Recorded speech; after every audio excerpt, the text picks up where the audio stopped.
조선왕조 실록 전주사고본. 태인 선비와 민초들의 피땀으로 지켜내다. 조선왕조실록의 가치와 의미. 우리가 익히 알고 있듯이 우리나라 국보 1호는 남대문이다. 따라서 언뜻 생각하기에 남대문은 우리 역사에서 첫 번째로 손꼽는 가장 비중 있는 문화재일 것으로 생각하기 쉽다. 그러나 남대문이 그 밖의 다른 문화유산에 비하여 가장 특별하다고 인정하는 사람은 그리 많지 않을 것이다. 살펴보면 문화유산의 순번은 특별한 우수성을 가름해서 매겼다기보다는 일제강점기 문화재가 조사되며 서울 중심의 유물부터 지정된 것이 현재까지 이어진 것이다. 이에 자칫 순번이 가치 기준을 나타내는 의미로 보일 수 있는 오해를 낳게 된 것이다. 필자는 가끔 학생들에게 자랑스러운 우리 문화유산에는 어떤 것들이 있는지, 그중 가치 기준을 따져 순위를 매긴다면 가장 우위를 차지하는 것이 무엇인지에 대해 묻곤 한다. 어느 것 하나 순위를 매길 수 없을 정도로 우리 모두의 소중한 자산임에도 불구하고 이러한 질문은 각각의 문화유산이 가지는 특징과 성격, 그리고 그 의미를 다시금 생각해보는 기회가 되기 때문이다. 관심 분야에 따라 조금씩의 차이는 있지만 대부분 긍정적이자 절대적으로 지지를 받는 것은 바로 조선왕조실록이다. 훈민정음과 함께 1997년 세계문화유산에 등재된 우리의 자랑스러운 기록문화유산이다. 조선왕조실록은 태조에서 철종까지 25대 472년간의 역사를 년, 월, 일 순서에 따라 기록한 편년체의 역사서이다.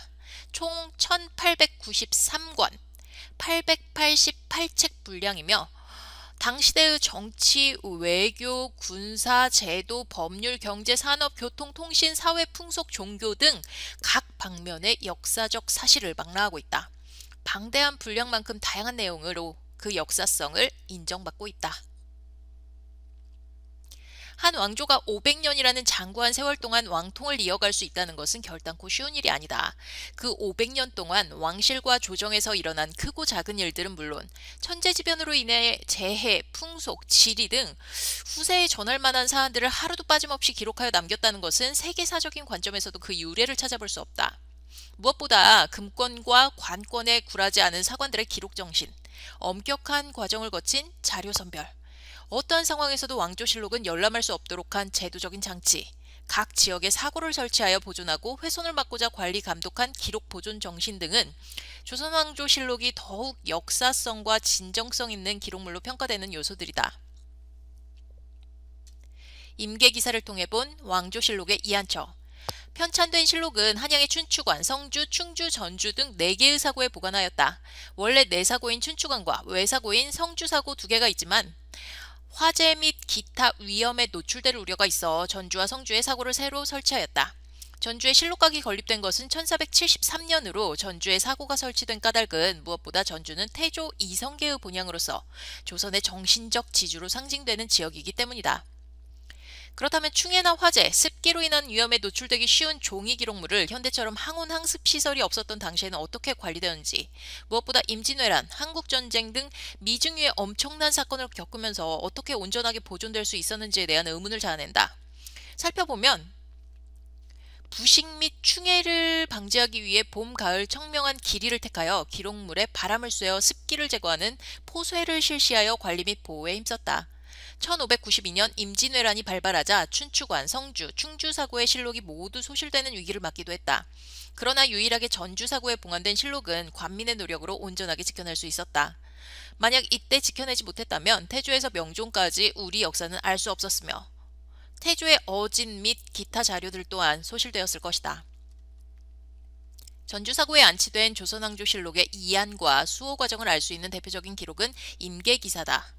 태인의 선비 안이와 손홍록이 정읍 내장산에서 1년간 기록물을 지킨 수직일지로 임진년 6월 22일 실록이 처음 내장산으로 옮겨지고 이듬해인 계사년 7월 24일 아산의 충청감사 이산보에게 전달되기까지 전 과정이 기록되어 있다.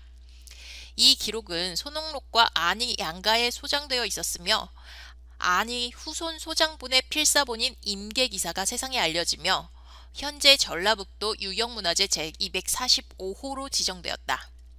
임계기사에는 1592년 6월 22일 실록을 내장산 은저감으로, 7월 1일 태조어진을 용구람으로, 7월 14일에 다시 실록을 은저감에서 비례함으로 옮기고 9월 28일 어진도 비례함으로 옮겨 1593년 7월 9일 내장산을 떠나 정읍편으로 옮겨갈 때까지의 일정을 날짜 순으로 생생하게 기록하고 있어 당시의 상황을 말해주고 있다. 내장산에서의 여정은 상당히 고단하였다. 먼저 금선 계곡을 따라 오르다 보면 오른편으로 철제 계단이 나온다. 가파른 104개의 계단을 오르면 용굴이 나오고 그 옆에 지금은 없어진 암자터가 있다. 용굴 입구를 지나 기름바위를 거쳐 올라가면 용굴에서 100m 정도 떨어진 북서쪽에는 은저감이 있고 용굴에서 북동쪽으로 350m 정도 떨어진 지점에 비례암이 있다. 처음에는 용굴암에 숨겼지만 적에게 노출될 것을 염려하여 더 깊숙한 곳인 비례암까지 다시 옮겨 외적의 침입에 대비하였다. 지금에도 피신처로는 제격인 이곳은 당시에는 더욱 험하고 아득한 곳이었을 것이다. 그동안 구전과 기록으로 전해오던 용굴암, 은저감, 비례암터는 지표조사 및 발굴조사 결과 그 사실이 확인됨으로써 이곳 세 곳 모두 2015년에 전라북도 기념물 정읍 내장산 조선왕조실록 보존터로 지정되었다. 조선왕조실록을 지켜낸 태인의 선비 안희와 손옥록 그리고 민초들. 1592년 6월 외적이 전라도를 공략하자 전라감사 이광을 비롯하여 경기전 참봉 오이길은 조선왕조실록과 태조 어진 등을 안전하게 숨길 곳을 물색하였다.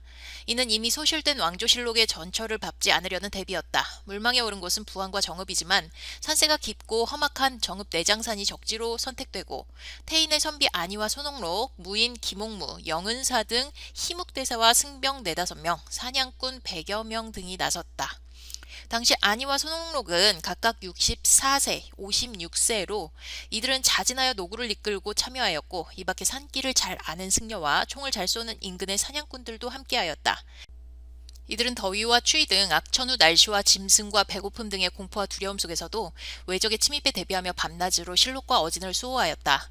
실제 이들이 지세운 날은 370여일로 임계기사에는 안희 227일, 손옥록 196일의 수직일자가 기록되어 있다. 기록물을 옮기는 과정은 어떠했을까? 실록을 비롯해 전주사고 고적과 경기전 제기 등 50여 바리를 말에 싣고 갔다는 오이길의 글에서 볼 때 그 양이 50여 짐이나 된다는 것은 상당히 많은 양임을 말해주고 있다. 전주에서 정읍으로 이동 시에는 아마도 무거운 책자 등은 소나 말을, 여기에 옮기기 어려운 것들은 지게를 이용하였을 것이다. 내장산에 들어서 험한 산등성이로 오를 때는 사람의 등에 직접 졌을 것으로 이동 자체만으로 무척 힘들고 고난스러운 행군이었을 것이 자명하다. 이처럼 전주사고의 기록물은 관이 주도하고 민의 협력으로 지켜낸 것이다. 무엇보다 안희와 손옥록, 승병을 비롯한 사냥꾼 등 민초들의 지원과 수고가 없었다면 가능했을지 의문이다. 실록 수호의 진정한 주역인 이들의 노고에 대해 다시 한번 깊이 되새겨볼 일이다.